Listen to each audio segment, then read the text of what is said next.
Ireland has hinted at a huge EU U-turn after the BBC's Andrew Marr questioned the new Taoiseach Michel Martin on whether Brussels would pull back from its key red lines. Brussels looks set to cave to Britain's Brexit demands after Ireland's new Taoiseach Michel Martin admitted the EU may pull back from its demands on the ECJ. The jurisdiction of the European Court of Justice, ECJ, has remained one of the biggest sticking points in the deadlock talks between the EU and UK. However, Mr. Martin admitted that new mechanisms can be developed that would not involve the European Union's top courts. Andrew Marr said, "Do you think it is acceptable for the ECJ not to have jurisdiction over the UK as it goes forward as an independent country? Would you urge your colleagues to pull back on the ECJ issue?" Mr. Martin responded, "There are a number of sticking points, not just the ECJ issue. From my talks, and I've been in touch with the main European negotiators and the UK Prime Minister, it is clear that where there is a will,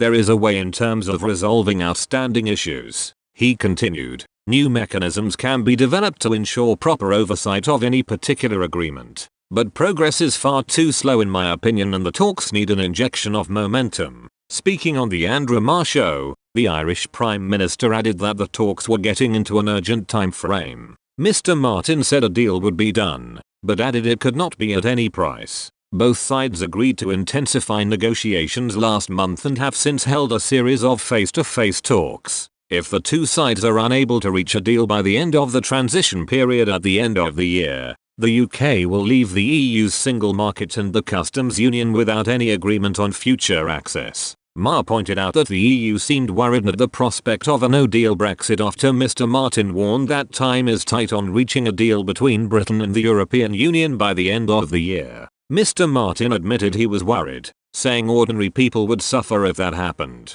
He added, "We must do everything to protect workers, protect livelihoods and protect the essence of our economy." Shadow Minister Rachel Reeves even admitted to Marr that Labour was against the involvement of the ECJ follow-up Brexit. She said, "It's right to say the ECJ shouldn't be able to oversee, but there must be compromise on both sides."